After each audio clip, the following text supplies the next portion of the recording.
दोस्तों, कैसे हैं आप सभी लोग। एक बार फिर से वेलकम है आपका मेरे YouTube channel study with Yogesh में।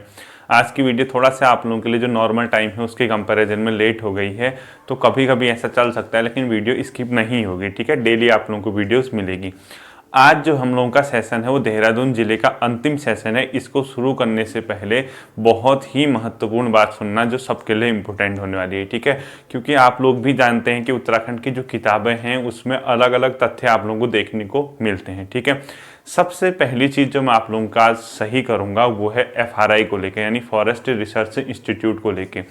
कोई मुझे ये भी बता रहे थे कि सर 1878 बुक में दिया हुआ है। आप लोगों का थोड़ा सा कन्फ्यूजन दूर कर लूँ, वो जो 1878 है वो एज ए ब्रिटिश स्कूल था, यानी एक फॉरेस्ट्री स्कूल के रूप में पहले FRI डेवलप किया गया था। ठीक है, ब्रिटिश इंपीरियल फॉरेस्ट्री स्कूल आप लोग कह सकते हैं। तो 1878 का जो ईयर है वो जब FRI था, यानी फॉरेस्ट रिसर्च इंस्टीट्यूट, ये जो 1878 वाला चक्कर है वो क्या है, इसमें क्या हुआ था, एक एज ए स्कूल डेवलप किया गया था FRI को, यानी ब्रिटिश इंपीरियल स्कूल आप कह सकते हैं, फॉरेस्ट स्कूल कह सकते हैं इसमें। ठीक है, बाद में क्या हुआ 1906 में, जो मैंने आप लोगों को लिखा रखा है 1906 में। ठीक है, 1906 में यही ब्रिटिश इंपीरियल फॉरेस्ट जो स्कूल था, इसको किस नाम से जाना गया, इंपीरियल फॉरेस्ट रिसर्च इंस्टीट्यूट। ठीक है, यानी IFRI, imperial forest research institute, यानी वन अनुसंधान संस्थान। ठीक है, इंपीरियल वन अनुसंधान संस्थान के नाम से 1906 में इसको पहचान मिली, जो कि बाद में क्या किया, इंपीरियल वर्ड भी से हटा दिया गया था। तो कंफ्यूज मत करना, फॉरेस्ट रिसर्च इंस्टीट्यूट जो है संस्थान के रूप में जो डेवलप हुआ, एक रिसर्च ऑर्गेनाइजेशन के रूप में जब वो डेवलप हुआ 1906 से डेवलप हुआ। ठीक है, वो एज ए स्कूल था पहले। और इसी को बाद में एक और तथ्य लिख लीजिए, UGC ने के पहल पे इसको डीम्ड यूनिवर्सिटी का भी क्या मिल गया था, दर्जा मिल गया था। ठीक है, तो डीम्ड यूनिवर्सिटी का दर्जा मिला 1991 में, 1991 में इसको क्या मिल गया था, डीम्ड यूनिवर्सिटी का दर्जा मिल गया था। ठीक है, डीम्ड यूनिवर्सिटी कब बनी है, 1991 में। ठीक, डीम्ड यूनिवर्सिटी को बनाया गया। अब देखिए, मैं यहाँ पे आप लोगों को सिर्फ ये बता रहा हूँ कि कौन सी चीज़ किस जिले में है और वो कब स्थापित हुई थी। फाइनली जब हमारा डिस्ट्रिक्ट वाला पोर्शन कवर हो जाएगा तो मैं इन पर्टिकुलर टॉपिक पे भी आऊँगा। ठीक है, ऐसा मत सोचना कि इनके बारे में इतना ही बताया, क्योंकि मैं बीच में कमेंट वगैरह पढ़ रहा था, सर इसके FRI के मेन गेट के बारे में बता दीजिए, उससे क्वेश्चन आया था। वो बात की बातें हैं। ठीक है, जब हम पर्टिकुलर किसी टॉपिक को पढ़ेंगे सब बताएंगे, कौन इसका वास्तुकार था, किसने इसको बनाया था, किस शैली का प्रयोग किया गया था, वो बात के टॉपिक आते हैं। वो ऐसे यहाँ पे सब चीज़ नहीं बताई जा सकती। ठीक है, ये डिस्ट्रिक्ट है, डिस्ट्रिक्ट के अंदर क्या है, वो कब बना था, ये मेन हम पॉइंट देखेंगे, ताकि आपकी GS का 50% प्लस कवर हो जाए, उत्तराखंड की GS। ठीक, दूसरा तथ्य बहुत ज्यादा इंपॉर्टेंट है। आप लोग क्या करिए, इस तथ्य को सुनने के साथ साथ तुरंत इस मैप को भी बना लीजिए। ठीक है, आज अंतिम सेशन आएगा, मैं आपको समझाऊंगा। दूसरा जो बहुत इंपॉर्टेंट तथ्य है, आप लोग लिख लीजिए, पीताम्बर दत्त बर्थवाल हिंदी अकादमी। ठीक है, डॉक्टर पीताम्बर दत्त बर्थवाल हिंदी अकादमी को लेके बहुत ज़्यादा कन्फ्यूजन है, वो आप लोगों का मैं सही करता हूँ। अब देखिए, ये आप लोग भी मानते हैं, जब आप किताबें पढ़ते हैं, परीक्षा वाणी अगर आप लोगों ने पढ़ी होगी, वहाँ पे कहीं 24 फेब 2010 दिया है, कहीं उसी किताब में 2009 लिखा है। विंसर पब्लिकेशन की ईयर बुक देखेंगे आपको, वहाँ भी 24 फरवरी 2010 देखने को मिलेगा। तो ये बहुत बड़ा एक सस्पेंस है कि आखिर 2009 है 2010 है, 2009 है 2010, किताबों में दोनों दिए हैं। ये हर कोई मानता है जिसने पढ़ा होगा, किताबों में ये दोनों चीजें आपको देखने को मिलेंगी। ठीक है, कल मैंने क्या बताया था आपको, 24 फरवरी 2010। इसके पीछे क्या लॉजिक हो सकता है, क्यों किताबों में दोनों हैं या दोनों नहीं हैं, वो बताता हूं। ठीक है, आप इसको ऐसे ही लिख लीजिए, पीताम्बर दत्त बर्थवाल, पूरा नाम लिखना है। ठीक है, पहले आपको पता होगा हिंदी के D लिटरेचर वाले पहले हैं। ठीक है, पीताम्बर दत्त बर्थवाल हिंदी अकादमी की स्थापना, ये लिख लीजिए, है कहाँ, देहरादून, ये सब मानते हैं। देखिए, हुआ क्या था, उत्तराखंड सरकार क्या कर रही थी, हिंदी भाषा को कैसे भी प्रमोट कर रही थी, उसके विकास के लिए काम कर रही थी। तो यहाँ पे सरकार ने सोचा कि क्यों ना एक काम किया जाए, एक हिंदी अकादमी की स्थापना की जाए, उसको बनाया जाए। ठीक है, तो हिंदी वाला होगा तो जो विभाग होगा कौन सा होगा, उसके लिए भाषा विभाग होगा। भाषा विभाग ने एक क्या निकाला, अधिसूचना निकाली, जिसको आप लोग नोटिफिकेशन बोलते हैं, और वो अधिसूचना थी 9 सितंबर 2009 की। ठीक है, तो आप सबसे पहला लिख लीजिए 9 सितंबर 2009। इसकी क्या निकली थी, अधिसूचना निकली थी, यानी एक प्रकार का नोटिफिकेशन।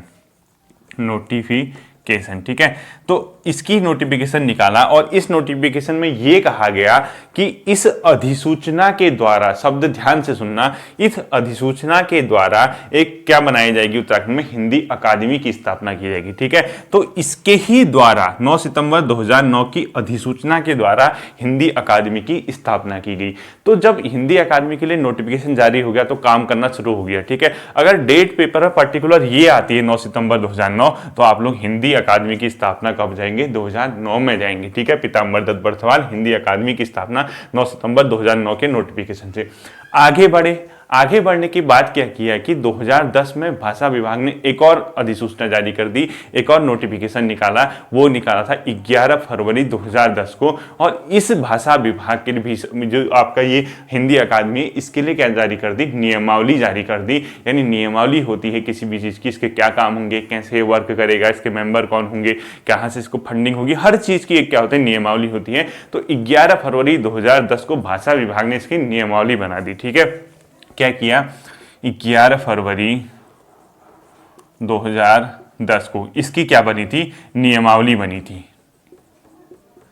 नियमावली बनी थी। ठीक है, अब नियमावली बनने के बाद सब चीजें ठीक हो गई। अब क्या होता है, एक सोसाइटी पंजीकरण एक्ट है, यानी एक सोसाइटी रजिस्ट्रेशन एक्ट है 1860 का। तो जब इस टाइप की कोई चीजें बनती हैं, कोई संस्थाएं बनती है, कोई एकेडमीज बनती है, उनको वहां रजिस्ट्रेशन कराना होता है, पंजीकरण। तो क्या किया गया, 24 फरवरी 2010 को इसका रजिस्ट्रीकरण किया गया, इसका पंजीकरण किया गया, रजिस्ट्रेशन किया गया किसमें, सोसाइटी एक्ट 1860 में। ठीक है, तो 24 फरवरी जो ये आपका कहानी है, ये है 24 फरवरी 2010, इसका क्या किया गया, पंजीकरण किया गया। क्या लिख लेंगे, पंजीकरण किया गया। और ये पंजीकरण कहां हुआ था आपका, सोसाइटी पंजीकरण, सोसाइटी रजिस्ट्रेशन एक्ट है 1860 का, वहां रजिस्ट्रेशन कराना होता है। जैसे आप लोग गाड़ी लेते हैं, आरटीओ वगैरह में रजिस्ट्रेशन कराते हैं, तो हर चीज का कहीं ना कहीं रजिस्ट्रेशन होना चाहिए। तो इस टाइप की चीजों का रजिस्ट्रेशन होता है, उसको बोलते हैं पंजीकरण, मतलब सोसाइटी रजिस्ट्रेशन एक्ट 1860 में। इसको कब रजिस्ट्रीकरण किया गया, रजिस्ट्रेशन किया गया, 24 फरवरी 2010 को इसका पंजीकरण या रजिस्ट्रेशन हुआ था। ठीक है, तो किताबों में ये ज्यादा इसलिए दिया हुआ है, हो सकता है कि वो ये मान रहा हो कि 24 फरवरी 2010 को पंजीकरण हुआ, रजिस्ट्रेशन हुआ, तो ये इसकी तिथि हो सकती है। ठीक है, अब देखिए भाषा विभाग ने एक और बाद में क्या कर दी, अधिसूचना जारी कर दी, एक प्रकार का और नोटिफिकेशन जारी कर दिया,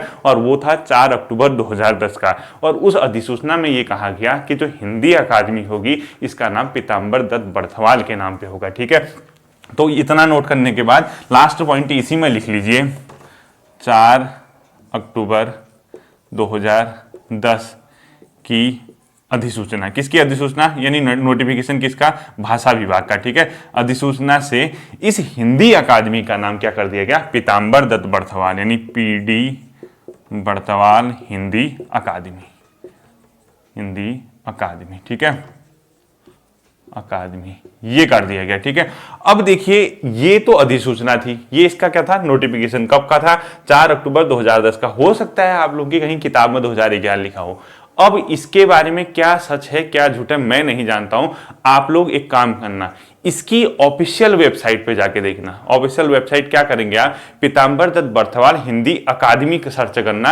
आप सर्च करोगे तो इसकी ऑफिशियल वेबसाइट आपको दिखेगी, उसमें क्लिक करना और पहले ही पेज में आपको हमारे बारे में अबाउट अस लिखा होगा, पूरा परिचय लिखा होगा, और उसमें यही चीज उसने मेंशन कर रखी है कि इसको कब बनाया गया, किस अधिसूचना से बनाया गया, कब इसका रजिस्ट्रेशन हुआ, कब इसका आपका जो है अधिसूचना यानी नियमावली कब बनाई गई, और कब इसको पीताम्बर दत्त बर्थवाल नाम से इसके लिए अधिसूचना जारी की गई। तो आपको यही तथ्य दिखेगा 4 अक्टूबर 2010 को। अगर आपका कभी ये डेट आ जाती है कि इसको पीडी बर्थवाल कब किया गया, अगर आप इसके साथ जाते हैं ना, तो आप गलत नहीं होंगे, क्योंकि वो साफ इसकी ऑफिशियल वेबसाइट पे लिखा है। जो संस्थान है वो खुद ये कह रहा है कि हमें इस एक्ट के तहत इतने में रजिस्ट्रेशन, इतने में हमें बनाया गया, इतने में नाम ये दिया गया, तो फिर क्या गलत हो सकता है। ठीक है, तो इसके पीछे की ये कहानी थी। 2011 भी दिख सकता है आपको, अब वो पता नहीं किस बेस पे, हो सकता है कि वो इस बेस पे दे रहा हो, यहाँ नियमावली बना दी इतने दिनों बाद, लेकिन ऐसा होता नहीं है। ठीक है, जो आपकी सरकार ने, शासन ने जो आदेश जारी कर दिया उसी दिन से उसको लागू माना जाता है। ठीक है, ये तो इसकी कहानी थी। तुरंत से आप लोग क्या करेंगे, एक फटाफट मैप बनाएंगे। ठीक, देहरादून का अंतिम पार्ट है। देखिए यहाँ उत्तरकाशी लिखिए, यहाँ टिहरी लिखिए, यहाँ पौड़ी लिख लिए, यहाँ हरिद्वार, यहाँ उत्तर प्रदेश, यहाँ हिमाचल, टोटल। ठीक है, यहाँ पे क्या है, बीचों बीच ये नीचे के इस पॉइंट पे देहरादून लिखना है, इधर आपको ऋषिकेश लिखना है, यहाँ आपको मंसूरी लिखना है, यहाँ आपको कालसी लिखना है, यहाँ पे आपको लाखामंडल लिखना है, यहाँ चक्राता लिखना है और ऊपर हनौल और महासू लिखना है। तुरंत इसको आप लोग बना लीजिए, हनौल महासू इधर लिखिएगा, यहाँ चक्राता, यहाँ लाखामंडल, यहाँ मसूरी, यहाँ कालसी और यहाँ देहरादून, यहाँ ऋषिकेश। इस इलाके से कौन सी नदी बहती है चाहें तो आप दिखा सकते हैं, मैं पहले पढ़ा चुका हूँ टोंस नदी। और इस उत्तरकाशी से होते हुए देहरादून, हो सकता है कि यमुना नदी हल्का सा टिहरी की बाउंड्री को टच करे। ठीक है, जहां मैंने आपको ये बताया था केवल 2 डिस्ट्रिक्टों में, लेकिन संभव है कि जो ये वाला पोर्शन है जब एंट्री करता है वो यमुना नदी देहरादून में, तो उस हो सकता है कि लास्ट बाउंड्री में कुछ किलोमीटर की रेंज में वो टिहरी को टच करता है। ठीक है, तो आप लोग तुरंत से आप लोग ये मैप बनाइए। फिर देखिए, अब सबसे पहली बात आती है यहाँ की क्या प्रमुख स्थल है, क्या पर्यटक स्थल है। यहाँ पे एक रोबस गुफा है। ठीक है, वो रोबस गुफा है, वो आपका गुच्चू पानी नाम से भी जानी जाती है। ठीक है, अगर आपसे वो ये सबसे पहले मैं देहरादून के बारे में पढ़ा रहा हूँ, इस शहर के आसपास क्या है। ठीक है, यहाँ पे क्या है, एक रोबस गुफा है, रोबस गुफा, ये पर्यटक स्थल है, बहुत लोग यहाँ घूमने भी जाते हैं। इसको गुच्चू पानी भी बोलते हैं। क्या बोलते हैं, गुच्चू पानी। अगर आपसे ये पूछता है रोबस गुफा या गुच्चू पानी कहाँ है, तो आप बताओगे देहरादून में। ठीक है, बीच शहर के इस ये 8-9 किलोमीटर की रेंज में गुच्चू पानी यहाँ पे है। ठीक है, और दूसरी चीज मैंने आपको इसी शहर में एक चीज बढ़ाई थी, गुरु रामराय दरबार। ठीक है, जो गुरु रामराय ने यहाँ पे 1699 में एक चीज के अपने गुरुद्वारा की स्थापना की थी, मैं आपको पढ़ा चुका हूँ। वो 1699 का जो गुरु रामराय का दरबार था, यानी गुरु रामराय दरबार साहिब की स्थापना कब थी, 1699 में, पहले पढ़ा चुका हूं। ठीक है, इस गुरु रामराय दरबार की स्थापना 1699 में हुई थी और इसकी जो शैली थी वो क्या थी, मुगल शैली। ठीक है, लिख लीजिए, प्रारंभ में गुरु रामराय दरबार की शैली किस शैली में वो बनाई गई थी, तो आप बताएंगे मुगल शैली में। ठीक है, अब क्योंकि उस दौरान यहाँ पे मुगल रूल करते थे, जो उनकी बनाने के स्ट्रक्चर बनाने का जो भी बिल्डिंग वगैरह बनाते थे, जो भी बनाते थे, अपनी शैली होती थी, तो मुगल शैली में गुरु रामराय दरबार की स्थापना पूछता है 1699 में, किस शैली में हुई थी, मुगल शैली में। बाद में क्या हुआ था, इसको एक भव्य रूप दिया गया था 1707 के आसपास, और वो दिया था पंजाब कौर ने, संभवतः इनकी माता और पत्नी ने मिलकर वो किया था। ठीक है, तो 1707 में, 1707 में एक भव्य रूप दिया गया इसको। ठीक है, एक भव्य रूप किसने दिया, पंजाब कौर, इसी गुरु रामराय को। ठीक है, पंजाब कौर, ये जो दरबार था इसी को पंजाब कौर ने भव्य रूप दिया 1707 में। तो आपसे ये पूछता है कि जो गुरु रामराय साहिब है यानी गुरुद्वारा है वो कहाँ है, अगर आपसे पूछता है तो आप लोग बताएंगे देहरादून में। ठीक है, इसी देहरादून से कुछ दूरी पे एक बहुत प्रसिद्ध शिव का मंदिर है, 8-9 किलोमीटर की दूरी पे, और वो बहुत प्रचलित है, उसका नाम है टपकेश्वर महादेव। ठीक है, टपकेश्वर, टपकेश्वर। अगर आपसे पूछता है टपकेश्वर महादेव का मंदिर कहाँ है, आप बताएंगे देहरादून में। ठीक है, और ये जो टपकेश्वर महादेव है ये अपने आप में नेचुरल गुफा है, यानी प्राकृतिक गुफा का एक बहुत बेहतर क्या है, उदाहरण है। ठीक है, यहाँ पे जो गुफा है, जो केव बनी है, वो क्या है, प्राकृतिक रूप से बनी है, यानी प्राकृतिक गुफा यहाँ पे देखने को मिलेगी। और बहुत सुंदर मंदिर है, बिल्कुल अंदर गुफा गुफा होते हुए जाते हैं, और वहां पे देखेंगे हमेशा पानी टप टप टपकते रहता है, जिस कारण इसका नाम संभवतः टपकेश्वर पड़ा होगा। ठीक है, तो टपकेश्वर महादेव मंदिर कहाँ है पूछता है आपसे, आप लोग बताएंगे देहरादून में।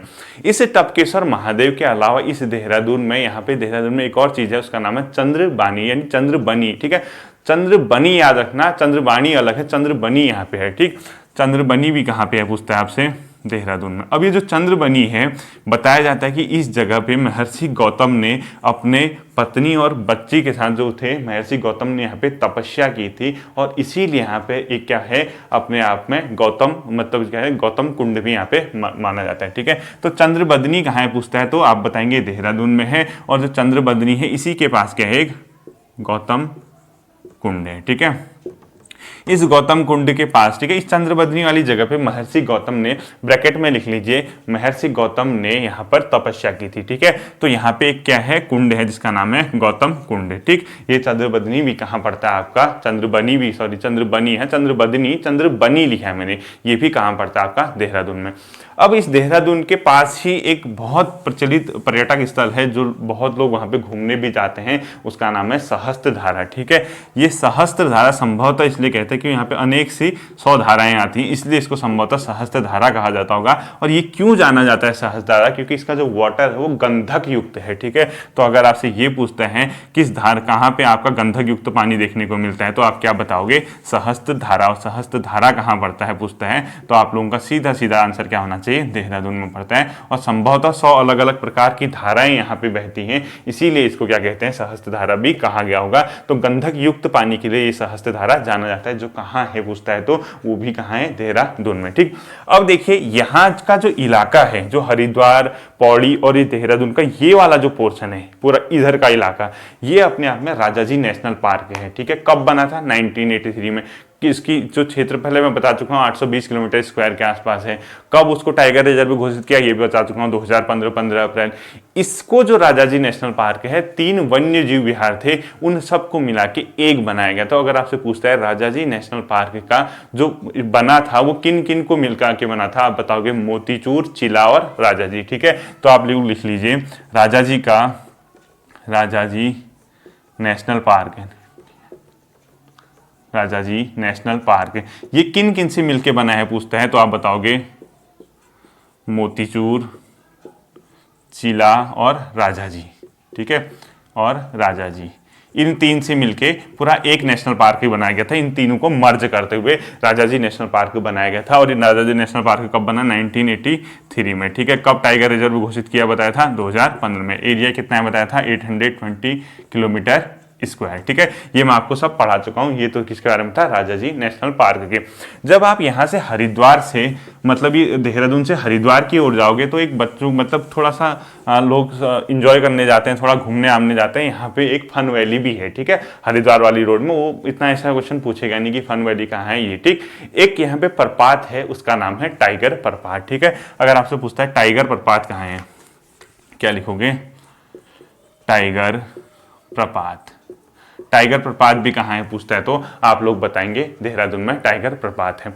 इस देहरादून में 4 बहुत फेमस सिद्ध हैं। जो क्वेश्चन आता है कि देहरादून में कौन सा सिद्ध नहीं है, कौन सा है, तो आप सीधे हेडिंग लिख लीजिए 4 सिद्ध। ठीक है, ऊपर में हेडिंग क्या लिखेंगे आप लोग, 4 सिद्ध। ये सब देहरादून शहर के आसपास हैं। ठीक है, ये देहरादून से बाहर नहीं है, ऐसा नहीं कि मसूरी में कोई हो या कोई इधर हो।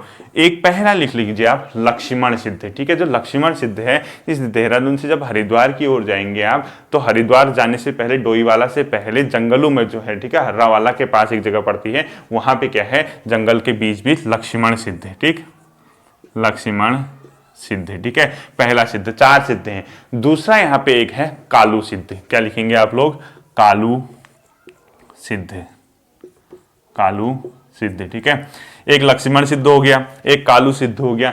तीसरा जो यहां पे सिद्ध है वो है माणक सिद्ध। कौन सा सिद्ध है, माणक सिद्ध, माणक। और अंतिम जो आपका यहां पे सिद्ध है उसका नाम है आपका माणु सिद्ध। ठीक है, माणु, मांडू सिद्ध। ठीक है, मांडू सिद्ध। तो ये 4 सिद्ध आप लोगों के पता होना चाहिए। एक क्या, लक्ष्मण सिद्ध, कालू सिद्ध, माणक सिद्ध और मांडू सिद्ध। ये 4 के 4 सिद्ध कहाँ हैं पूछता है आपसे, आप लोग क्या बताएंगे, 4 के 4 सिद्ध देहरादून में है और देहरादून शहर के ही आसपास है। अब देखिए ये तो देहरादून शहर की बात थी। अब बहुत महत्वपूर्ण हेडिंग आप लोग लिख लीजिए, उसका नाम होगा जौनसार भावर। हेडिंग डाली होगी जौनसार भावर। ठीक है, अब देखिए देहरादून के परिप्रेक्ष्य में जब हमने देहरादून पढ़ा, आपको ये पता होना चाहिए कि आखिर ये इलाका कौन सा है।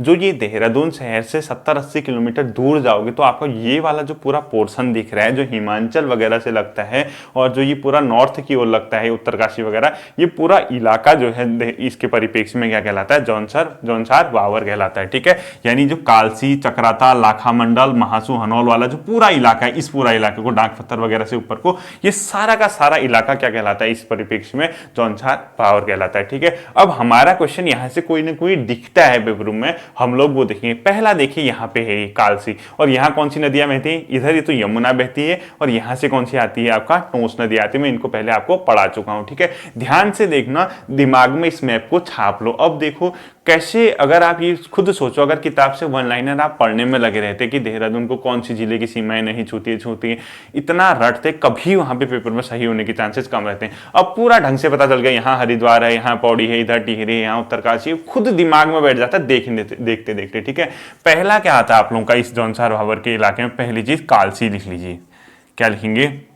कालसी। ठीक है, ये जो कालसी है, यहाँ पे जो है यमुना नदी, यानी किस नदी के तट पे है पूछते हैं, तो आप लोग लिख लीजिए यमुना नदी। ठीक है, मैं आपको पहले पढ़ा चुका हूं। अब ये बताइए, अब कालसी किस नदी के तट है? ऑप्शन आ रहा है आसन। आसन भाई यहाँ बहती है, जब आसन नदी ही नहीं बहती है वहां पे, तो कहां से लगाओगे? न मैंने यहाँ गंगा का नाम लिया, गंगा इधर बहती है, न मैंने यहाँ अलकनंदा, भागीरथी, इनका किसी का नाम लिया है। तो आपको पता है कि इसने यहाँ कौन सी नदियां पढ़ा रखी हैं, तो उसी नदी के किनारे होगा। तो कालसी किस नदी के किनारे है पूछता है, तो यमुना नदी के बारे में। ठीक है, ये क्यों जाना जाता है? सबसे प्रचलित ये है क्योंकि यहाँ पे अशोक कालीन शिलालेख प्राप्त हुआ है। ठीक है, तो अगर आपसे पूछता है उत्तराखंड में कहां से अशोक कालीन शिलालेख मिला, ठीक है, अशोक कालीन शिलालेख, ठीक, शिला मतलब पत्थर, ठीक है, लेख वाले उस पर जो लिखवाया होगा उसने। ठीक है, अशोक कालीन शिलालेख कहां से मिलता है पूछता है, तो कालसी से। अब इस शिलालेख में जो लिखा होगा, कुछ तो भाषा होगी, कुछ तो उसकी लिपि होगी, तो ये है पाली भाषा में। ठीक है,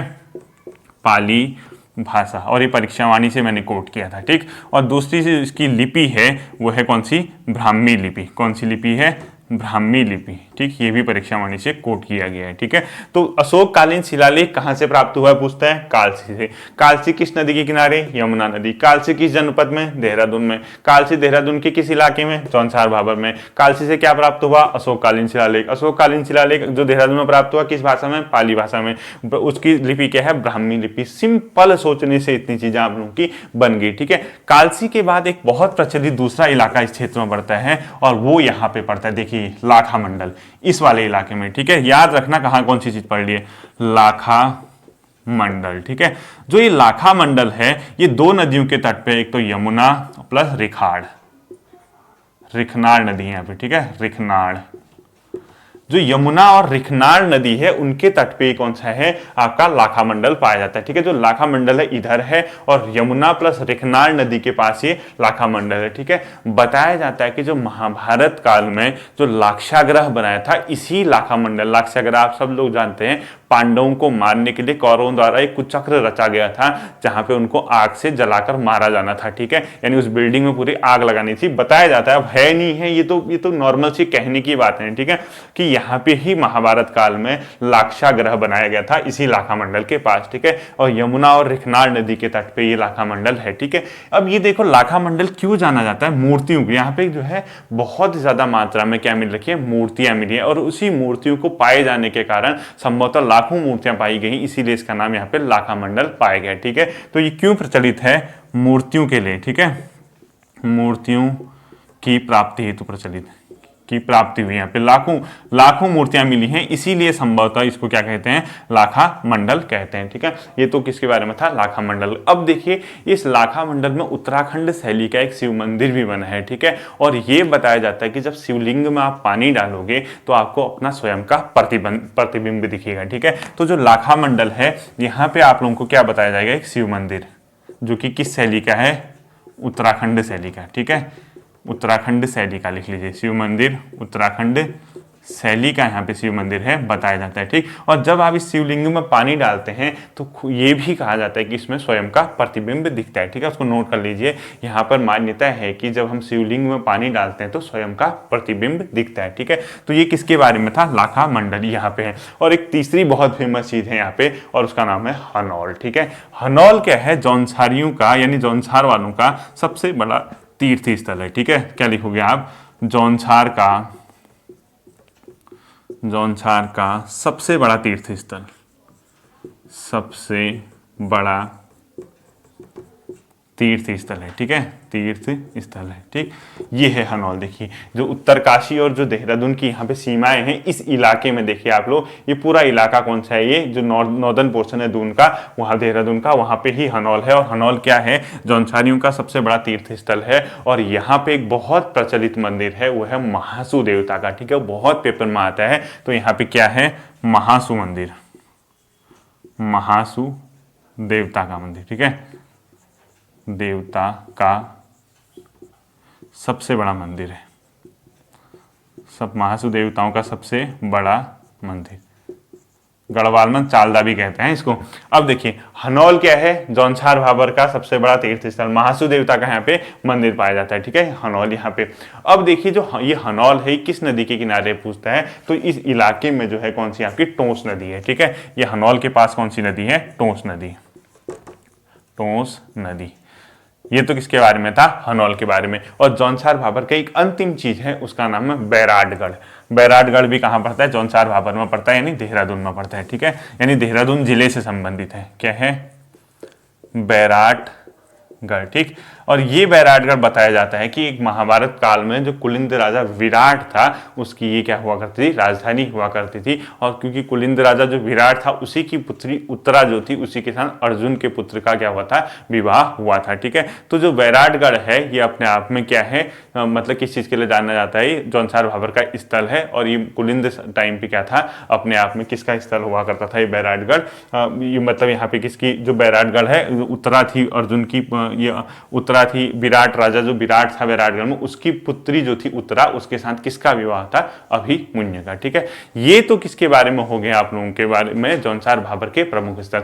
अब जो बचता है आपका, वो बचता है मसूरी और ऋषिकेश। आप लोग हेडिंग डालिए, लीजिए मसूरी, ठीक है। लास्ट की दो चीजें बची हैं हम लोगों की इसमें, एक ऋषिकेश का इलाका, एक मसूरी का इलाका।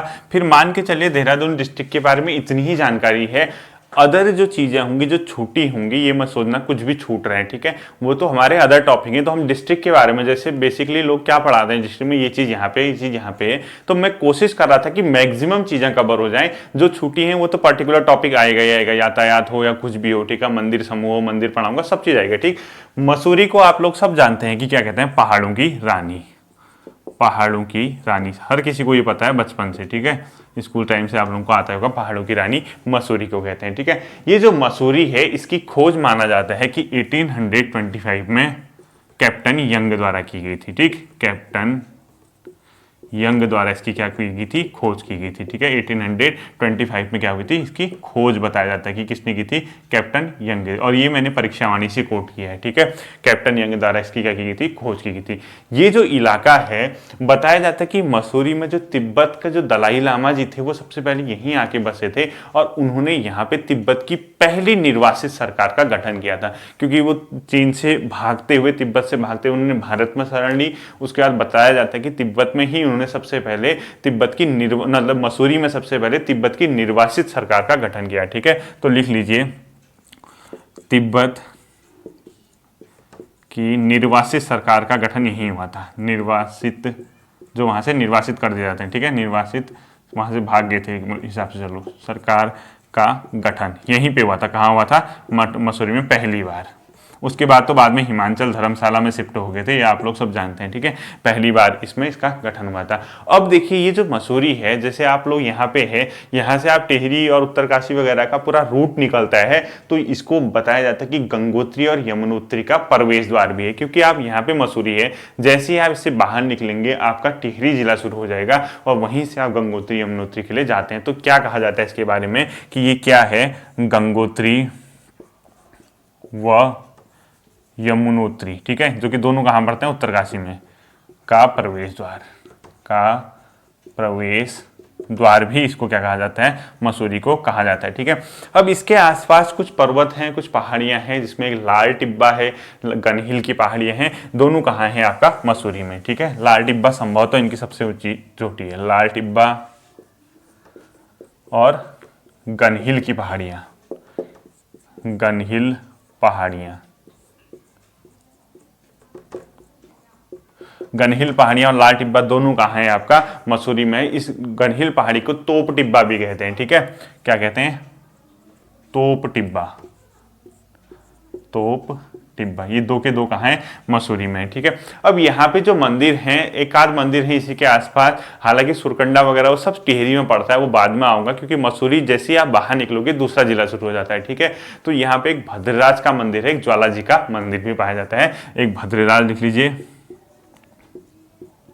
और एक ज्वाला जी, ज्वाला जी, ठीक है।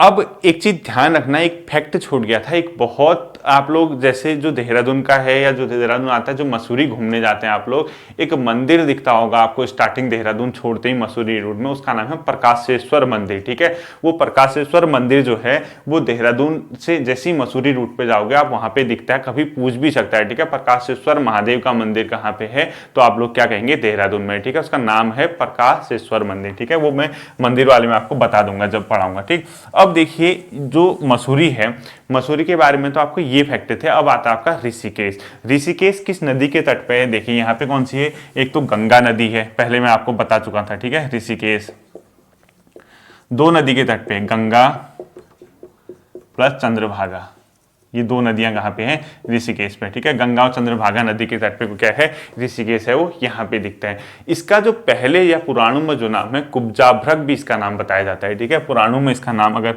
पूछते हैं किसका नाम पुराणों में कुब्जाभ्रक था, तो आप क्या बताओगे, ऋषिकेश का। ठीक है, यहाँ पे पड़ता है ऋषिकेश। ये कुब्जाभ्रक किसका पुराणों में नाम था पूछता है, आप लोग क्या कहेंगे इसको, सीधे सीधे ऋषिकेश का। ठीक है, एक कश्मीर का राजा था ललितादित्य मुक्तापीठ, यानी कश्मीर राजा ललितादित्य मुक्तापीठ ने यहाँ पे अनेक मंदिरों का निर्माण भी किया था, वो हम लोगों ने नहीं देखना है। ठीक है, इतना ज्यादा नहीं पूछते हैं। अब देखिए जैसे ऋषिकेश है, ऋषिकेश को जैसे आप छोड़ोगे दो जिले लगेंगे, यहाँ से आपका टिहरी मिलेगा, यहाँ से हल्का सा पौड़ी का इलाका भी मिलेगा। ठीक है, तो इस ऋषिकेश के पास ही टिहरी जिले में एक जगह पड़ते हैं तपोवन। अब ये देखो पड़ता तो ऋषिकेश के पास है, लेकिन जिला कौन सा हो जाता है, तपोवन। तो आप लोग को तपोवन, तपोवन ब्रैकेट में लिख देना टिहरी। ठीक है, क्योंकि जिला तो टिहरी है लेकिन पड़ता है ऋषिकेश के पास है। अब ऋषिकेश आता है देहरादून में, तो जो तपोवन है यहाँ पे क्यों प्रचलित है, लक्ष्मण जी ने क्या की थी यहाँ पे, लक्ष्मण जी द्वारा तपस्या। ठीक है, ये भी कहाँ पड़ता है, तपोवन आपका ऋषिकेश के पास, ब्रैकेट में टिहरी लिख लेना है। ठीक है, और एक यहाँ पे झूला पुल है, दो है में से एक का नाम है लक्ष्मण झूला, जिसकी लेंथ लगभग 140 मीटर। ठीक है, लक्ष्मण झूला भी कहाँ पड़ता है, ये आपका टिहरी में। अब हो सकता है कि आर पार करने में एक जगह से टिहरी लग जाए, एक जगह देहरादून लग जाए। ठीक है, तो लक्ष्मण झूला में से पेपर में सीधे उस जगह का नाम ही देगा ऋषिकेश। लक्ष्मण झूला भी कहाँ है पूछता है आपसे, तो आप क्या बताओगे, लक्ष्मण झूला कहाँ है, ऋषिकेश में, 140 मीटर लंबा, 140 मीटर इसकी क्या है, लेंथ है लक्ष्मण झूला की। ठीक है, लक्ष्मण झूला के अलावा अब देखो हरिद्वार वगैरह हैं, पूरे घाट वगैरह पाए जाएंगे यहाँ पे। एक यहाँ पे प्रचलित घाट है, उसका नाम है त्रिवेणी घाट, त्रिवेणी घाट। ठीक है, त्रिवेणी घाट भी कहाँ स्थित है, यही ऋषिकेश में स्थित है।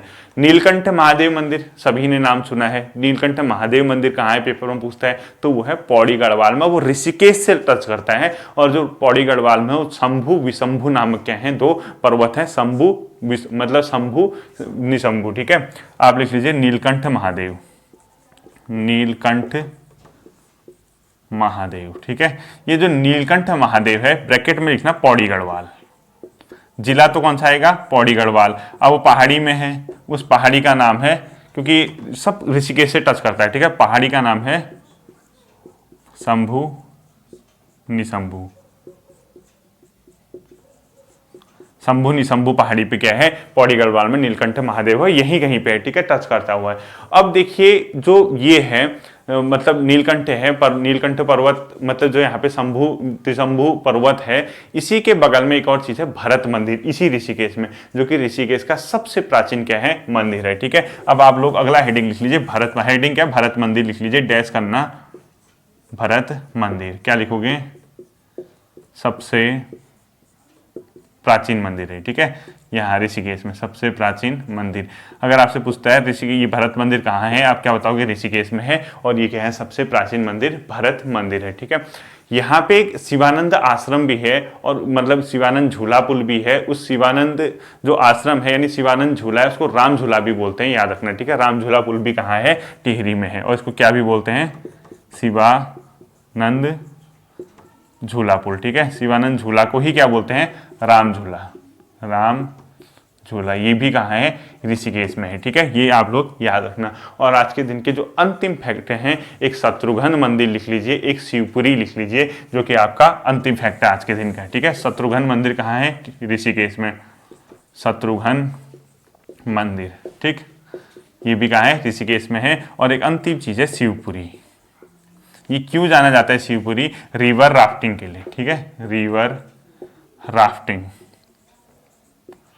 रिवर राफ्टिंग के लिए क्या जाना जाता है? शिवपुरी जाना जाता है। ये भी कहाँ है? ऋषिकेश में ही पड़ता है। ठीक है, तो आप लोगों की ये 4 जो सीरीज है यानी 4 क्लासेज हैं वो देहरादून जिले को लेके हैं। उम्मीद करता हूँ आप लोगों को ये समझ में आया होगा। जो भी आप लोग मेरे साथ जुड़े हुए हैं, लाइक कमेंट और शेयर करके अपना मतलब मेरा भी उत्साहवर्धन कीजिए। यही आप लोगों की फीस है। अगले डिस्ट्रिक्ट के साथ फिर मिलेंगे और कल की जो आपकी क्लास होगी वो एक प्रकार के आपके आगे की दिशा निर्देशन के लिए, आपको मोटिवेट करने के लिए इस बारे में आपको मैं क्लास लाऊंगा। जिसको भी जो क्वेरीज हैं यानी जो भी चाहता है कि मेरी ये डाउट क्लियर हो जाए, मुझे सर ये बता दें कैसे क्या करना है, आप लोग आज की वीडियो में अंत में क्या करना, कमेंट करना। उस कमेंट सेक्शन में जाके मैं पढ़ूंगा कि किसकी क्या प्रॉब्लम होगी, उसको कैसे उसने काम करना है, विथ नेम मैं आपको उसको सॉल्व करूंगा। फिर मिलता है अगले सेशन में। Thank you.